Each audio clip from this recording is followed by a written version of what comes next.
नॉवेलिस्टा के अगले एपिसोड में हम लेके आए हैं अगाथा क्रिस्टी की एक सस्पेंस थ्रिलर कहानी। जो कहानी में ना कोई मर्डर हुआ, ना कोई पुलिस आई और ना कोई डिटेक्टिव था, लेकिन फिर भी अगाथा क्रिस्टी के one of the best stories में से ये एक है। कहानी का नाम है फिलोमेल कॉटेज और इस कहानी में बस 3 किरदार हैं। एलिस का हस्बैंड जेराल्ड और एलिस का एक्स बॉयफ्रेंड डिक। तो कहानी की शुरुआत होती है हमारी मेन कैरेक्टर एलिस के साथ में। एलिस एक खूबसूरत लड़की थी, पर यह है कि उसकी मम्मी बहुत ज़्यादा बीमार थी, तो वह घर के सारे कामों को अकेले ही संभालती थी। वो एक ऑफिस में टाइपिस्ट की नौकरी भी करती थी। सैलरी काफ़ी कम थी, लेकिन हाँ, एलिस बहुत खुददार थी। उसने कभी भी न खातों में फेरबदल करने की कोशिश की थी, ना ही उसने गलत तरीकों से और पैसे कमाने की भी कोशिश की थी। बस जितना मिलता था उसमें खुश रहती थी। बहुत ही खुशनुमा लड़की थी, हर समय हंसती रहती थी। पर हाँ, घर की जिम्मेदारी, घर के कामों के कारण अब उसकी खूबसूरती धीरे धीरे कम होती जा रही थी। और यहीं पर काम करता था डिक। अब एलिस और डिक दोनों ही जानते थे कि वो एक दूसरे को बहुत पसंद करते हैं, लेकिन दोनों ही कभी एक दूसरे को प्यार का इजहार नहीं कर पाए। कुछ समय के बाद में एलिस की माँ गुजर गई और अब एलिस अकेले रह चुकी थी। डिक की बात की जाए तो जैसे वो भी एलिस की तरह ही गरीब था। उस पर अपने छोटे भाई की पढ़ाई की जिम्मेदारी थी और वो भी अपने भाई के सहारे ही जी रहा था। वो भी बस कमाता था इसलिए कि अपने भाई को एक दिन एक अच्छे कॉलेज में दाखिला दिलवा पाएगा। फिर भी दोनों एक दूसरे के साथ बहुत अच्छे से रहते, दोस्तों की तरह रहते, लेकिन दोनों ही जानते थे कि ये दोस्ती से कुछ ज्यादा है। पर कौन पहले प्यार का इजहार करेगा, दोनों में से कभी किसी ने हिम्मत जुटा ही नहीं पाई। एक बार की बात है, एलिस के कोई दूर के चाचा थे जो कि खत्म हो गए थे। उनके कोई वारिस नहीं थी, इसलिए सारी संपत्ति एलिस के नाम हो गई थी। अचानक कल को एक छोटी मोटी पोस्ट पर काम करने वाली लड़की निहायती रईस बन चुकी थी। पैसे ही पैसे उसके पास आ चुके थे और अब वो खर्चा करने में कोई कमी नहीं करने वाली थी। एलिस बहुत ज़्यादा खुश थी कि अब डिक और उसकी लाइफ में भी पैसों की प्रॉब्लम सॉल्व हो जाएगी। वो दोनों जल्दी ही शादी कर लेंगे और जल्दी ही उसके भाई को भी एक अच्छे कॉलेज में दाखिला मिल जाएगा और वो भी बिल्कुल किसी फेरी टेल की तरह हैप्पीली एवर आफ्टर। लेकिन धीरे धीरे 1 महीना बीता, 2 महीना बीता, 3 महीना बीता। प्यार का इजहार तो छोड़ो, डिक जैसे एलिस से बात करना भी छोड़ चुका था। दोनों के बीच में जो दोस्ती थी वो भी धीरे धीरे खत्म होने को आ गई थी। एलिस को डिक का ये बदला हुआ रवैया बिल्कुल समझ नहीं आ रहा था। क्या डिक अब एलिस की अमीरी से जलने लगा था? पता नहीं कारण जो भी हो, लेकिन इसी बीच में एलिस की जिंदगी में एंट्री हो चुकी थी जेराल्ड की। एलिस जब एक कॉमन फ्रेंड के यहाँ पार्टी अटेंड करने गई थी तो वहाँ पर उसकी मुलाकात हुई जेराल्ड की। जेराल्ड काफ़ी ज़्यादा अमीर था, एक सक्सेसफुल बिजनेसमैन था। इसी के साथ में वो हैंडसम भी था। हालांकि डिक से थोड़ा कम ही खूबसूरत था, पर उसकी लुभावनी बातें एलिस को बहुत ज़्यादा पसंद आने लगी थी और बस धीरे धीरे इनकी मुलाकातों का सिलसिला बढ़ने लगा। अभी उन्हें मिलते जुलते 1 हफ्ता ही हुआ था कि जेराल्ड ने एलिस से वो सवाल पूछ लिया जो डिक ने कभी नहीं पूछा। एलिस, क्या तुम मुझसे शादी करोगी? एलिस जेराल्ड को धीरे धीरे पसंद करने लगी थी। उसने जेराल्ड को हाँ करने से पहले सोचा कि एक बार डिक को भी समझा दिया जाए और उससे उसके दिल की बात पूछ ली जाए। एलिस ने आज ऑफिस जाते ही सबसे पहले डिक से बात की और बताया कि जेराल्ड ने उसे शादी के लिए प्रपोज किया है और वो भी हाँ बोलना चाहती है। ये बात सुनते ही डिक का तो जैसे खून खौल पड़ा। एलिस, तुम उसे आखिर जानती ही कितने दिन से हो? 1 हफ्ते से तुमने उससे मिलना शुरू किया है और अब तुम शादी करने वाली हो। तुम जानती भी हो कि वो आदमी कहाँ से आया है, क्या करता है। 1 हफ्ते में तुम उसके बारे में जान ही कितना सकती हो कि तुम उसके साथ पूरी जिंदगी बिताओगी? एलिस की भी सब्र का बांध टूट पड़ा था।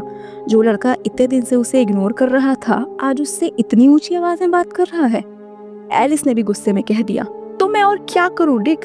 कितने दिन तक इंतजार करूं कि तुम मुझे पूछोगे कि मैं तुमसे शादी करूंगी? जब से मैं अमीर हुई हूं, जब से मेरे पास जायदाद आई है, तुमने तो मुझसे बात करना ही बंद कर दिया है। तो ऐसे में अगर कोई दूसरा इंसान मुझे प्यार कर रहा है तो मैं हाँ क्यों ना कहूं? डिक ने भी गुस्से में चिल्लाते हुए कहा, हाँ तो मैंने तुम्हें इसलिए इजहार नहीं किया था क्योंकि तुम अमीर हो गई थी। मैं नहीं चाहता था कि तुम्हें ये लगे कि जिस लड़के ने पहले कभी तुम्हें आई लव यू नहीं कहा, वो तुम्हारे अमीर होते ही तुमसे पूछ ले विल यू मैरी मी। मेरी खुददारी के ये चीज़ें काफ़ी अगेंस्ट थी एलिस, तुम शायद ये बात नहीं समझोगी। बस बात इतनी सी थी। डिक ने बस एलिस अमीर हो गई है तो कहीं वो उसे गोल्ड डिगर मत समझ ले, इसलिए उससे कभी शादी के लिए नहीं पूछा। और इस लड़ाई झगड़े का अंजाम यही निकला कि फाइनली एलिस ने जेराल्ड को शादी के लिए हाँ कर दिया। दिल तो एलिस का भी टूटा था, दिल डिक का भी टूटा था, लेकिन एलिस को जेराल्ड में एक फ्यूचर नजर आ रहा था। एक अच्छा आदमी जो खुद उससे शादी के लिए पूछना चाहता है, रिलेशनशिप को लेके सीरियस है। आज उनकी शादी को 1 महीने बीत चुके हैं और आज जेराल्ड घर से बाहर जा रहा था। एलिस और जेराल्ड की बात की जाए तो उन्होंने फिलोमल कॉटेज नाम का एक कॉटेज लिया था जो कि गांव से थोड़ा दूर था, पहाड़ों के ऊपर एक खूबसूरत कॉटेज, जिस कॉटेज में सारी सुविधाएं थी। इस कॉटेज में गर्म पानी आता था, हर समय बिजली रहती थी, टेलीफोन कनेक्शन भी था।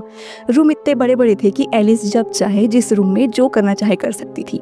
उनका बेडरूम भी काफ़ी कॉजी था और इस फिलोमेल कॉटेज के सामने बहुत बड़ा बगीचा जिसमें फूल पौधे हर वो चीज़ उगी हुई थी जो उसकी शोभा को और महीने भर हो गए थे उन्हें इस घर में बसे हुए, और जैसे एलिस के लिए यही उनका ठिकाना था। हरियाली से भरा हुआ ये कॉटेज इतना खूबसूरत था कि शाम को जब कोयल कूकती थी तो उन दोनों कपल्स को ऐसा लगता था कि उन्हीं दोनों के लिए कोई रोमांटिक सॉन्ग गा रही है। फूलों की खुशबू हर समय घर को भर देती थी और एलिस दिन भर बस घर के कामों में ही बिजी रहती थी। उसे नौकरी वगैरह करना ही नहीं पड़ता था और घर के कामों में बिजी होने के बाद शाम को काम से जब जेराल्ड वापस आता था तो वो दोनों बस प्यार की बातें करते थे और कॉफ़ी पीते हुए अपनी इवनिंग को बिताते थे अपने गार्डन में। हाँ, अगर गार्डन की बात की जाए तो यहाँ पे एक गार्डनर था जो हफ्ते में 3 दिन आकर गार्डन की सफाई कर देता था। आज जेराल्ड गांव में कुछ सामान लेने जा रहा था क्योंकि फिलोमेल कॉटेज पहाड़ के ऊपर था ना, इलाका काफी सुनसान था। तो जब भी उन्हें कुछ सामान लेना होता था जेराल्ड ही बाहर जाता था। जेराल्ड जब काम के सिलसिले पे बाहर आया तो एलिस गेट से उसे हाथ हिलाते हुए अलविदा कह रही थी, और जब जेराल्ड दूर चला गया तो एलिस अपने ख्यालों में गुम हो गई। धीरे धीरे 1 महीना बीत गया है, लेकिन एलिस के दिमाग से अभी तक डिक की वो बात नहीं निकली थी कि तुम्हें उसे जाने सिर्फ 1 हफ्ता हुआ है एलिस, तुम उसके साथ पूरी जिंदगी कैसे बिता सकती हो। ये बात जैसे एलिस के रोज रोज कानों में गूंजती रहती थी। तुम्हें सिर्फ 1 हफ्ता हुआ है एलिस, तुम्हें सिर्फ 1 हफ्ता हुआ है। पर 1 महीने शादी को हो चुके हैं, अभी तक उसे जेराल्ड के व्यवहार में कोई बदलाव नजर नहीं आया था। उसका पति उससे बहुत ज्यादा प्यार करता था, लेकिन फिर भी पता नहीं क्यों एलिस को आजकल कुछ भयानक सपने आ रहे थे। जिस सपने में वो देखती थी कि जेराल्ड पास में मरा हुआ है और डिक एलिस गले लगे हुए हैं, जैसे कि उन्होंने ही इस मर्डर को प्लान किया है और जेराल्ड उनके रास्ते से हट चुका है। ये बुरा सपना बार बार क्यों आ रहा था? कहीं ये भविष्य में होने वाली कुछ अनहोनी का संकेत दे रहा था, या फिर ये एलिस के मन में अभी तक डिक का छुपा हुआ प्यार था जिसे वो पाना चाहती थी लेकिन पा नहीं पाई, या फिर एलिस के मन में डिक की बात हर समय घूमती रहती है कि तुम उसे 1 हफ्ते से जानती हो एलिस, तुम उससे शादी कैसे कर सकती हो। बहुत सारी चीजें थी पर एलिस कुछ भी समझ नहीं पा रही थी। उसे ये भी लगता था कि इस बात को वो अपने पति से शेयर कर दे, लेकिन उसका पति जब ये जानेगा कि उसकी बीवी का एक एक्स बॉयफ्रेंड था, पता नहीं वो कैसे रिएक्ट करेगा। और वो अपनी खुशनुमा जिंदगी में इस बात की आग नहीं लगाना चाहती थी। खैर, घर में फ़ोन की घंटी बजी और जैसे ही वो फ़ोन को उठाई उसके पैरों तले से ज़मीन खसक चुकी थी। सामने से उसका एक्स बॉयफ्रेंड डिक बात कर रहा था। डिक का कहना था कि हाल ही में वो इस शहर में आया हुआ है और एलिस और उसके हस्बैंड से मिलना चाहता है, लेकिन एलिस ने सरेआम मना कर दिया। डिक भी बात को आगे नहीं खींचा क्योंकि वो समझ चुका था कि एलिस अब पराई हो चुकी है। वो अपने पुराने दोस्त या कह लीजिए पुराने बॉयफ्रेंड से क्यों ही मिलना चाहेगी। तो डिक ने भी बिना कोई आर्ग्यूमेंट करे फ़ोन को रख दिया। एलिस को दुख हुआ, लेकिन एलिस घबराई भी हुई थी। खैर, थोड़ी ही देर में जब वो फिर गार्डन की तरफ गई तो वो देख पाती है कि उसका गार्डनर गार्डन में काम कर रहा है। अब एलिस को ये देखकर बहुत अचंभा हुआ कि उसका गार्डनर यहाँ कैसे आ गया। वो तो छुट्टी पे जाने वाला था ना, और वैसे भी आज उसका दिन नहीं था काम करने का, वो तो हफ्ते में 3 दिन आता था ना, तो आज क्यों आ गया। गार्डनर से पूछने पे पता चला कि पास ही शहर में कल कोई कॉन्सर्ट होने वाला है, तो वो कॉन्सर्ट को अटेंड करने जाने वाला है, इसलिए सोचा गार्डन की आज ही सफाई कर दी जाए। खैर, एलिस को भी इससे कोई एतराज नहीं था, बूढ़ा आदमी अपने ज़िंदगी के आखिरी दिनों में अगर कॉन्सर्ट अटेंड करना चाहता है तो बुराई ही क्या है। वो गार्डन को साफ करने लगा और एलिस बागों से फूल चुनने लगी। बातों ही बातों में बूढ़े गार्डनर ने एलिस से पूछा, तो मैडम आप लोग लंदन कब जा रहे हो? एलिस ने कहा, लंदन? हम तो लंदन बिल्कुल नहीं जाने वाले हैं। गार्डनर ने कहा कि अरे मालिक मिले थे रास्ते में, मालिक कह रहे थे कि आप लोग लंदन जाने वाले हो और पता नहीं फिर वहाँ से वापस कब आओगे भी कि नहीं आओगे, शायद लंदन में ही बसने का प्लान है। एलिस ने ऐसी तो कोई भी बात कभी जेराल्ड के मुंह से सुनी ही नहीं थी। हम तो लंदन नहीं जाने वाले, मुझे लगता है मेरे पति ने कुछ और कहा होगा और तुमने कुछ और सुन लिया। अगर ऐसी बात है तो अच्छी बात है, मुझे भी बार बार नौकरी चेंज करना बिल्कुल पसंद नहीं है। वैसे भी इस घर का जो पुराना मालिक था वो लंदन के ही शो ऑफ में बिक गया बेचारा, और आखिरकार उसको अपने इस घर को 2000 में बेचना पड़ा। अरे 2000 में बेचना पड़ा? पर ये घर तो हमने 3000 पाउंड में खरीदा है, एलिस ने सवालिया अंदाज में कहा। गार्डनर भी अड़ गया कि नहीं नहीं नहीं, ये घर 2000 पाउंड में ही बेचा गया था, मुझे अच्छे से याद है, क्योंकि मालिक का पहला वाला गार्डनर भी मैं ही था। एलिस भी कहने लगी कि घर 3000 पाउंड में बिका है और मैंने तो खुद पेमेंट की है ना इस घर की, मैं कैसे गलत कह सकती हूँ। गार्डनर और एलिस में काफी लंबा चौड़ा आर्ग्यूमेंट होने लगा, जिसमें लास्ट में गार्डनर ने वो बात कह दी जो आपको किसी औरत को नहीं कहनी चाहिए। गार्डनर ने कहा, देखो मैडम, हिसाब किताब के मामले में औरतें कच्ची होती हैं, घर तो 2000 पाउंड का ही था। अब एलिस को भी लगा कि हाँ, घर तो 3000 का था। वो फालतू आर्ग्यूमेंट्स में नहीं पड़ना चाहती थी। जब वो घर के अंदर जाने लगी तो उसे एक छोटी सी हरी सी डायरी मिली पौधों के ही पास में। ये डायरी उसके हस्बैंड जेराल्ड की थी, क्योंकि जेराल्ड को अपने हर दिन की बातें, अपना शेड्यूल और अपना काम इसी डायरी में लिखने की हैबिट थी। शायद आज जब वो शहर जा रहा था तो ये डायरी उससे छूट गई होगी, इसलिए वो उस डायरी को उठा ली। जब थोड़ी देर वो अपनी कुर्सी में बैठी हुई थी तो फिर से वही सब बातें उसके कान में गूंजने लगी। तुम उसे 1 हफ्ते से ही जानती हो एलिस, तुम उसके साथ शादी कैसे कर सकती हो? इसी के साथ में गार्डनर ने ये क्यों कहा कि जेराल्ड लंदन जाने का प्लान कर रहा है? अगर ऐसी बात है तो उसने मुझे तो नहीं बताया कि हम लंदन जाने वाले हैं और शायद वापस नहीं लौटेंगे। हो सकता है मेरे हस्बैंड ने कुछ प्लानिंग की हो और मुझे न बताना चाहता हो। इसी के साथ में घर 3000 पाउंड का ही था। ये बात एलिस को इतने अच्छे से इसलिए याद थी क्योंकि पैसे उसने खुद के अकाउंट से ही निकाले थे, क्योंकि जेराल्ड को अपने बिजनेस के सिलसिले के कारण बाहर जाना था और उसके अकाउंट से इतने सारे पैसे इकट्ठे नहीं निकल सकते थे। और उसका हस्बैंड जेराल्ड उससे ज़्यादा पैसे क्यों लेगा घर को खरीदने के लिए, जबकि आगे चल के उसकी सारी जायदाद आखिरकार उसके हस्बैंड की ही तो होने वाली है ना। तो ये छोटे मोटे पैसे का फेरबदल उसका प्यारा पति उसके साथ क्यों ही करेगा? कहीं ऐसा तो नहीं कि मेरे पति का कहीं बाहर चक्कर चल रहा हो? अब ये वो कॉमन थॉट थी जो हर औरत को अपने पति के ऊपर आती है, इसलिए वो उस डायरी को ध्यान से देखने लगी कि कहीं उसकी गर्लफ्रेंड का नाम तो नहीं लिखा। लेकिन इस डायरी में कहीं भी किसी और औरत का नाम नहीं था, जिसे देखकर एलिस को काफ़ी सुकून मिला, ये सोचकर कि उसका पति उसे धोखा नहीं दे रहा है। लेकिन उस डायरी में लिखा हुआ था 14 मई रात 9 बजे। ये क्या चीज़ है? 14 मई तो आज ही है और आज रात के 9 बजे मेरा पति क्या करने वाला है? इसके आगे तो कुछ भी नहीं लिखा। वो यही सब सोच ही रही थी कि उसका हस्बैंड आ चुका था। अब एलिस को ऐसे उदास देखकर दोनों हस्बैंड वाइफ कॉफ़ी पीते हुए बात करने लगे और एलिस ने आज जो कुछ हुआ सब अपने हस्बैंड को बताना शुरू किया। एलिस ने बताया कि कैसे उसका गार्डनर कह रहा था कि हम लंदन जाने वाले हैं और ये घर 2000 का है, जबकि हमने तो 3000 में इस घर को खरीदा था। ये बातें सुनते ही जैसे जेराल्ड के सर पर भूत सवार हो गया। वो जोर जोर से चीखने चिल्लाने लगा और कहने लगा, बेवकूफ गार्डनर, एक बात उसके पेट में नहीं बचती है। अरे ये कैसी बात हुई? एलिस ने कभी भी जेराल्ड को इतने गुस्से में नहीं देखा था और आज अपने पति को इतने गुस्से में देखकर, वो भी गार्डनर की एक छोटी सी बात पर। ये क्या था? ऐसा लग रहा था जैसे एलिस इस इंसान को जानती ही नहीं है। एलिस के कानों में फिर वही बात गूंजने लगी कि तुम उसे सिर्फ 1 हफ्ते से जानती हो एलिस, तुम उससे शादी कैसे कर सकती हो? जेराल्ड को गुस्से में देखकर एलिस को यही लग रहा था कि जिस जेराल्ड को वो रोमांटिक, हंसमुख और समझदार मानती थी, वो इतना गुस्सा भी कर सकता है। क्या सच में वो इस आदमी को जानती भी है कि वो एक अनजान के साथ रह रही है जो सिर्फ अच्छाई का मुखौटा ओढ़े हुआ है? जेराल्ड भी एलिस की भावनाओं को देखकर समझ चुका था कि वो घबरा गई है, इसलिए वो प्यार से एलिस को समझाने लगा। वो कहने लगा, देखो मेरी जान, मैंने गार्डनर से कहा था कि हाँ हम लंदन जाने वाले हैं।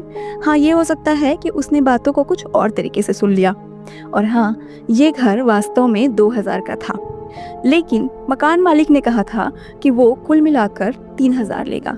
2000 पहले लेगा और उसके बाद में 1000 इंस्टॉलमेंट में लेगा। तो मैंने सोचा कि क्यों इंस्टॉलमेंट में देना, इकट्ठे ही पैसे दे दिया जाए। बात बस इतनी सी है। हो सकता है इस मामले में भी उस गार्डनर ने बातों को कुछ अलग तरीके से सुन लिया हो। अब एलिस को फिर से जेराल्ड की प्यारी प्यारी बातें सुनकर अच्छा लगने लगा। फिर उसने पूछा, 14 मई को रात के 9 बजे तुम क्या करने वाले हो? तुम्हारी डायरी में लिखा था। ये कहते हुए वो डायरी को जेराल्ड को दे देती है। जेराल्ड भी हंसने लगता है, कहने लगता है, ओह मेरी जान, आज मेरी एक खूबसूरत हसीना से मुलाकात है रात को 9 बजे। एलिस भी मजाकिया अंदाज में पूछी, किसके साथ? तो जेराल्ड ने कह दिया, देखो मेरी जान, मेरी लाइफ में सिर्फ एक ही औरत है और वो हो तुम। रात के 9 बजे मुझे लगा कि हम घर के तहखाने में जाकर फोटो डेवलपमेंट कर लें। साथ में टाइम भी बीत जाएगा और थोड़े बहुत फोटोज भी डेवलप हो जाएंगे। अब दोस्तों, ये उस जमाने की बात है जहाँ पर फोटोग्राफी कैमरा से की जाती थी और बाद में रील से फोटो को डेवलप किया जाता था। जेराल्ड को फोटोग्राफी का बहुत शौक था और तहखाने में उसने अपना स्टूडियो बनाकर रखा था, जिस स्टूडियो में वो फोटोज को डेवलप करता था और कभी कभी एलिस भी उसका साथ निभा देती थी। दोनों हस्बैंड वाइफ का काम भी हो जाता था और एक क्वालिटी टाइम भी वो बिता लेते थे। तो उसी तारीख को और उसी रात को उसने नोट करके रखा था। एलिस को खुद पे बहुत ज़्यादा शर्म आने लगती है कि वो अपने शरीफ पति पे शक कर रही थी। रात अच्छी तरीके से बीतती है। सुबह फिर जेराल्ड वापस जाता है गांव में कुछ सामान की खरीदारी करने, लेकिन सुबह होते ही एलिस को फिर वही बुरा सपना आया था और फिर एलिस के मन में वही बातें गूंज रही थी कि तुम उसे सिर्फ 1 हफ्ते से जानती हो एलिस, तुम उसके साथ पूरी जिंदगी कैसे बिता सकती हो। भले कल शाम को सब कुछ ठीक हो चुका था, फिर भी एलिस का मन नहीं मान रहा था और इस मन को मानने के लिए वो सोच रही थी, अगर मेरे पति की कोई गर्लफ्रेंड होगी तो वो डायरी में नोट करके क्यों रखेगा? जाहिर सी बात है उसकी कुछ फोटो या कुछ लेटर्स होंगे जो वो मुझसे छुपा के रखता होगा, वरना इतने 1 महीने में मुझे कभी शक क्यों नहीं हुआ। इसलिए आज एलिस डिसाइड करती है कि वो अपने पति के सारे सामानों को चेक करेगी, कहीं तो उसकी गर्लफ्रेंड का पता चल ही जाएगा। ये शक ऐसी चीज है दोस्तों जो एक बार अगर दिमाग में घर कर जाए तो फिर बाहर निकलता ही नहीं है। और ऊपर से ठहरा औरत का शक, तो औरत तो बाल की खाल निकालेगी ही। आज एलिस ठान चुकी थी कि वो सफाई करते करते घर की तलाशी भी करेगी, तो वो पूरे घर की तलाशी करने लगती है। हर उस अलमारी को झांकने लगती है जिसको उसने कभी नहीं देखा था। इवन अपने पति के पर्सनल कबर्ड को भी खोल कर देखती है, जिस कबर्ड में उसे कोई लव लेटर नहीं मिलता, ना ही किसी औरत की तस्वीर मिलती है। एलिस भी खुद को बुद्धू कहकर सोचने लगती है कि मैं बार बार अपने पति पे शक करती हूँ। और अचानक वो सबसे नीचे के ड्रावर को खोलती है। उस ड्रावर में कुछ न्यूज़ आर्टिकल्स थे, कुछ मेडिकल रिपोर्ट्स थी। अब ये न्यूज़ आर्टिकल्स थे अमेरिका के, लेकिन वो तो यहाँ लंदन में रह रहे थे ना, लंदन के छोटे से गांव में। तो अमेरिका जैसे दूर विदेश की खबरों को मेरा पति संभाल कर क्यों रखेगा? ये सोचकर एलिस भी क्यूरियोसिटी वाइज उन सभी आर्टिकल्स को पढ़ने लगती है और उन आर्टिकल्स में लिखी हुई थी एक खूंखार कातिल जेम्स के बारे में। इस खूंखार कातिल जेम्स के बारे में एलिस ने भी सुना था अपनी जवानी के दिनों में, जब वो कॉलेज में पढ़ा करती थी। कहा जाता था कि जेम्स इतना ज़्यादा हैंडसम था कि वो औरतों को आसानी से फंसा लेता था। वो ऐसी अकेली औरतों का शिकार करता था जिनके आगे पीछे कोई ना हो, और सही समय आने पर वो उन औरतों को मारकर अपने घर के तहखाने में छुपा देता था। कभी भी लाश मिलती ही नहीं थी क्योंकि तहखाने की ज़मीन को वो अच्छे से प्लास्टर कर देता था। जेम्स इतना ज़्यादा हैंडसम था और कानून का इतना पारंगत था कि अपना केस वो खुद लड़ता था और हर बार केस से बाइज्जत बरी हो जाता था, और इस तरीके से अपनी सभी वाइफ्स की प्रॉपर्टी उसके नाम हो जाती थी। अमीर और हैंडसम सीरियल किलर, यही नाम दिया था मीडिया वालों ने उसे, और इसके बारे में एलिस ने भी सुना था क्योंकि उसके दोस्तों को भी ये बात बहुत अजीब लगती थी कि कैसे एक हैंडसम सीरियल किलर औरतों को मार रहा है सिर्फ पैसों के लिए। कुछ मेडिकल रिपोर्ट्स भी उसमें लिखी गई थी। इस मेडिकल रिपोर्ट के तहत लिखा गया था कि जेम्स को दिल की बीमारी है। केस लड़ते लड़ते कई बार उसे दिल के दौरे भी आ जाया करते थे। इसी के साथ में उसकी पहचान के लिए लिखा था कि उसके हाथ में एक बर्थ मार्क है और इसी के साथ में जेम्स की एक फोटो थी। इस फोटो को देखकर जैसे एलिस की दुनिया तबाह हो गई थी, क्योंकि ये जेम्स कोई और नहीं, उसका पति जेराल्ड था। लेकिन फिर भी क्रॉस चेक करने के लिए वो याद करती है कि क्या उसके पति पे कोई हाथ में बर्थ मार्क है, और यस, उसके पति के हाथ पे बर्थ मार्क था।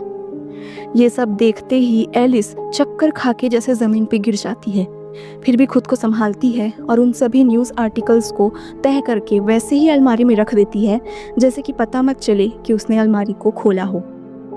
उसका पति एक सीरियल किलर था।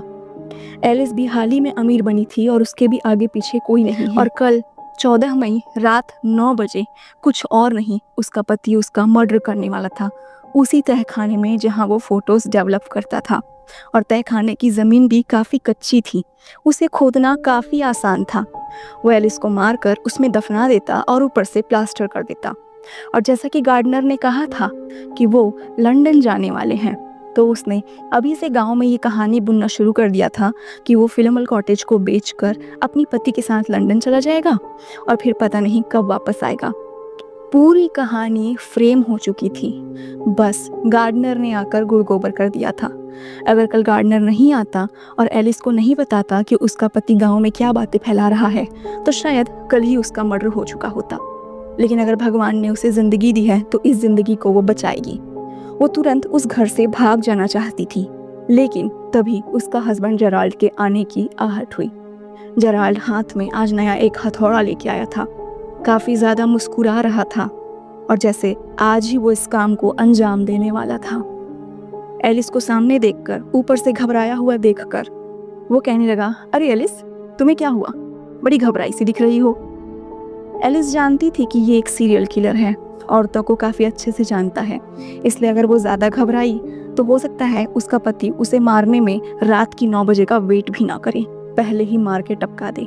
इसलिए एलिस भी कैजुअली कहने लगी, नहीं, तबीयत बस हल्की सी ख़राब लग रही है, सोच रही थी थोड़ा सा बाहर से वॉक करके आ जाऊं और गांव से कुछ सामान भी लेके आ जाऊं। नहीं, बाहर जाने की क्या ज़रूरत है। ऐसा कह के जेराल्ड उसे बाहर जाने से रोकने लगा, लेकिन एलिस का पीला चेहरा देखकर जेराल्ड को यकीन होने लगा कि उसकी पत्नी की तबीयत सही में ख़राब है। तो वो एलिस को बाहर जाने दिया एक वॉक के लिए, लेकिन खुद भी साथ जा रहा था ताकि एलिस पर नज़र रख सके।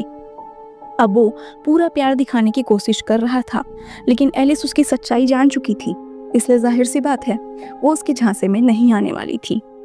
वो चाहती थी कि वो खुद को काम रखे, वो शो ऑफ ना करे कि वो घबराई हुई है और जेराल्ड की सच्चाई जान चुकी है, इसलिए वो भी कैजुअल बिहेव करती है। आधे 1 घंटे की सैर के बाद वो घर में आकर साफ सफाई करने लगती है और खुद को अपने काम में बिजी रखती है ताकि किसी तरीके से उसका दिमाग कहानियाँ बुन पाए, समझ पाए कि क्या करना है इस आदमी के झांसे से निकलने के लिए। यहाँ जेराल्ड भी कुर्सी में सामने ही बैठ के एलिस के हर एक मूवमेंट को देख रहा था। जैसे धीरे धीरे उसे समझ में आ गया था कि कुछ तो गड़बड़ है दया, लेकिन एलिस भी खुद को शांत रखकर बिल्कुल एक स्वीट वाइफ की तरह बिहेव कर रही थी। जेराल्ड ने कहा, जल्दी से काम निपटाओ एलिस, हमें आज फोटोज डेवलप करना है और आज हम 8:30 बजे इस काम को करेंगे। अब एलिस ने जैसे ही ये सुना, उसके हाथों से बर्तन गिर गया टन से। वो कहने लगी, आज 8:30? तुम तो 9 बजे कहे थे ना। नहीं, 9 बजे मुझे कोई और काम है, फोटोज तो 8:30 को ही डेवलप करेंगे। अब एलिस घबराहट में कहने लगी, ठीक है, मुझे बस एक कॉल करना है। ये कहकर वो फ़ोन करने के लिए कमरे में जाने लगी, लेकिन जेराल्ड भी उसके पीछे पीछे ही आ रहा था। एलिस विरोध भी नहीं कर सकती थी, क्योंकि वो जानती थी उसने कुछ भी ऐसी एक्टिविटी की जिससे जेराल्ड को शक हुआ तो जेराल्ड उसका काम अभी तमाम कर देगा। जेराल्ड ने पूछा, किसे फ़ोन करना है? अरे मुझे कसाई को फ़ोन करना है, सोच रही थी कल चिकन बनाऊं, तो इसीलिए कसाई को फ़ोन करती हूँ, कह देती हूँ कि चिकन ले आएगा। जेराल्ड साथ में ही बैठ गया और एलिस समझ गई कि यही उसके पास आखिरी मौका है। अगर उसने अभी किसी सही इंसान को फ़ोन नहीं लगाया तो उसके पास कभी मदद नहीं आ पाएगी और शायद तहखाने में ही उसकी लाश सड़ती गलती रह जाएगी। पर वो फ़ोन लगाए तो किसे? हाँ, डिक को फ़ोन लगा सकती हूँ, वो तो शहर में आया हुआ है ना।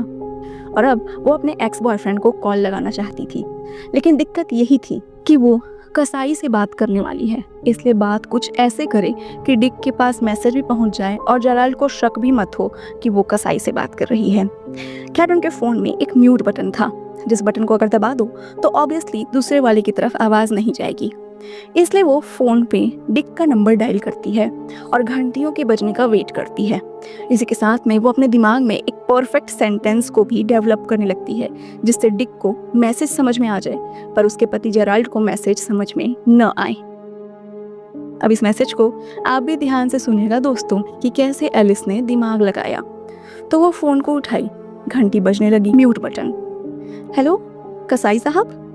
म्यूट बटन को ऑफ किया गया। मुझे आपकी मदद की ज़रूरत है। फिर से म्यूट बटन दबाया गया। 1 किलो चिकन कल सुबह मेरे घर में छोड़ दीजिएगा। म्यूट बटन को ऑन किया गया, क्योंकि ये मेरी ज़िंदगी और मौत का सवाल है, जल्दी और बहुत जल्दी। फिर म्यूट बटन को दबाया गया। जी हाँ, मेरे पति को चिकन बहुत पसंद है और कल हम स्पेशल डिश ट्राई करने वाले हैं। फिर म्यूट बटन को ऑफ किया गया। मुझे वाकई में इसकी ज़रूरत है, बस समझ जाओ कि बस एक आखिरी रास्ता है। धन्यवाद। ये कहकर उसने फ़ोन को काट दिया। जाहिर सी बात है, इस मैसेज को सुनकर जेराल्ड को अजीब लगा और उसने एलिस से पूछा, तुम कसाई से ऐसे बात करती हो? एलिस ने कहा, ये औरतों का स्टाइल है, हम आदमियों की तरह कट टू कट बात नहीं करते, मक्खन लगा के बात करते हैं। अब जेराल्ड यहाँ पर फिर से ज़बरदस्ती करने लगा एलिस के हाथों को पकड़कर कि चलो फ़ोटो डेवलप करने जाना है।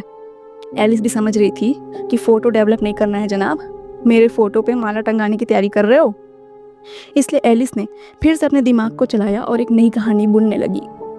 जेराल्ड, मुझे तुम्हें कुछ बताना है। शायद ये बात मुझे तुम्हें पहले ही बता देनी चाहिए थी, लेकिन मैंने कुछ क्राइम किया है। अब क्राइम वर्ड सुनकर क्रिमिनल जेराल्ड के दिमाग में करंट सा लगा। उसकी बीवी ने कोई क्राइम किया है? क्या बात है। ये बात जानने के लिए वो कुर्सी पर आराम से बैठ गया। एलिस भी जल्दी जल्दी हाथों से सिलाई को बुनती जा रही थी। एक स्वेटर बनाना चाह रही थी, जो कि मेटाफोर था इस बात का कि वो एक कहानी बुन रही है अपनी जान को बचाने के लिए। तो एलिस ने कहना शुरू किया कि देखो, टाइपिस्ट से पहले मैं नर्स का काम करती थी। मेरा काम था जहरों के ऊपर रिसर्च करना, जिस दौरान में मैंने एक ऐसे जहर की खोज की थी जो साइनाइड से भी खतरनाक था। वो जहर बिल्कुल सफ़ेद रंग का दिखता था। उस सफ़ेद रंग के जहर को अगर किसी को दे दिया जाए तो थोड़ी देर में उसे हार्ट अटैक आ जाएगा और ब्लड टेस्ट में कभी पता ही नहीं चल पाएगा कि ये जहर किसने दिया है या फिर सामने वाले आदमी की मौत किसी जहर से हुई है। उस दौरान में मैं एक बूढ़े आदमी से मिली जो कि काफ़ी अमीर था। उस बूढ़े आदमी ने मुझे शादी के लिए प्रपोज किया तो मैंने भी हाँ कह दिया। अब समाज वाले भले ही मुझे कहते थे कि मैं गोल्ड डिगर हूँ, मैंने पैसों के लिए एक बूढ़े आदमी को प्यार किया है, उसको प्यार में फंसाया है, लेकिन मैं उसे बहुत ज़्यादा प्यार करती थी, उसका हर काम में साथ निभाती थी और मैंने उसे कन्विंस किया कि वो लाइफ इंश्योरेंस करा ले। और एक बार एक सही मौका देखते हुए मैंने उसे ये जहर दे दिया। बूढ़ा मर गया और उसके बाद में उसकी सारी इंश्योरेंस के पैसे मेरे हुए। लेकिन हाल ही में अमीर बनने के कारण मैं ज़्यादा पैसों को खर्च करने लगी और अब मुझे तलाश थी एक ऐसे आदमी की जो उससे भी ज़्यादा अमीर हो। फिर मैंने एक अपने ही उम्र के आदमी से शादी की जो कि एक डॉक्टर था। सही समय आने पर मैंने उस डॉक्टर को भी जहर देके मार दिया। किसी को मुझ पे शक नहीं हुआ क्योंकि फिर से मैं एक आदर्श पत्नी थी और उसकी जायदाद भी मेरे नाम हो गई। इस बार मैंने पैसे संभाल के खर्च किए, लेकिन फिर वो ख़त्म हो गए और इसके बाद मैंने तुमसे शादी की। ये बात सुनते ही जैसे जेराल्ड के सर से पसीना निकलने लगा, उसके हाथ पैर कांपने लगे और वो अपने दिल को ज़ोर से पकड़ लिया और कहने लगा, आज शाम को तुमने कॉफ़ी में क्या मिलाया था? कॉफ़ी इतनी कड़वी क्यों लग रही थी? एलिस भी तन के खड़ी हो गई और कहने लगी, जहर मिलाया था। तुम्हारी कॉफ़ी में मैंने वही जहर मिलाया था जो मैं अपने हर पतियों के कॉफ़ी में मिलाती थी और इस तरीके से तुम्हारी जायदाद भी मेरी होने वाली है। जेराल्ड जैसे छटपटाने लगा था, कुर्सी से पट से नीचे गिर गया और कहने लगा, तुम नीच औरत, क्या किया तुमने मेरे साथ? और ये कहते ही जेराल्ड जैसे मर चुका था। दरवाजे पे आहट हुई और यहाँ पर उसका बॉयफ्रेंड डिक भी आ चुका था पुलिस वालों के साथ में। डिक को देखते ही एलिस उसकी बाहों में समा गई और ज़ोर ज़ोर से रोने लगी। डिक बार बार एलिस से पूछने लगा, क्या हुआ एलिस? तुम्हारे पति ने आखिर तुम्हारे साथ क्या किया है? पुलिस ने जब चेक किया तो जेराल्ड मर चुका था और ये बात सुनते ही डिक भी शॉक था कि जेराल्ड मर गया। और इस तरीके से ये कहानी यहाँ पर अंत होती है। एलिस का सपना सच हुआ, जैसा कि एलिस ने देखा था कि उसका पति मरा रहेगा और वो डिक की बाहों में रहेगी। तो दोस्तों, इस कहानी का सार क्या था, चलिए जानने की कोशिश करते हैं। पहली बार जब मैंने इस कहानी को सुना था तो मुझे ऐसा लगा कि जैसे जेराल्ड ने एक राज छुपाया था कि वो सीरियल किलर है और वो औरतों को शादी के लिए फंसाता है, मुझे लगा था कि एलिस भी ऐसा ही कुछ करती है। वो भी आदमियों से शादी करती है, उन्हें वो खास जहर देती है और उसके बाद उनकी प्रॉपर्टीज को अपने नाम करवा लेती है। इस तरीके से उस औरत के भी अपने राज थे। बिल्कुल, arrange marriage is scary if he. But बाद में मुझे समझ में आया कि एलिस ने जब न्यूज़पेपर के रिपोर्ट्स देखी थी तो उसमें पता चला था कि जेराल्ड को दिल की बीमारी है। ऑब्वियसली केस के दौरान भी वो बार बार बेहोश होकर गिरते रहता था। ऐसे में वो अगर उसे एक खूंखार कहानी सुनाएगी जिससे जेराल्ड के दिल की धड़कनें बढ़ जाए तो ऑब्वियसली उसे हार्ट अटैक आ जाएगा और वो मर जाएगा। यहाँ पे एलिस ने अपने दिमाग का इस्तेमाल किया था। जाहिर सी बात है, जेराल्ड की सच्चाई वो दुनिया के सामने लाएगी और इस तरीके से एक सीरियल किलर को उसने मार दिया। ये फेम भी उसे मिल जाएगा, जेराल्ड की संपत्ति भी उसे मिल जाएगी। उसकी खुद की संपत्ति और इतना सुंदर कॉटेज तो उसके पास था ही, और अब शायद वो डिक के साथ में हैप्पीली एवर आफ्टर वाली जिंदगी जी सकती है। अगर ये कहानी आपको पसंद आई है तो नॉवलिस्टा के आगे के एपिसोड्स के लिए इस वीडियो को लाइक करिएगा, क्योंकि हमारा चैनल अभी काफ़ी छोटा है और आपके लाइक्स से ही हमें सपोर्ट मिलता है। Thank you so much for watching this video.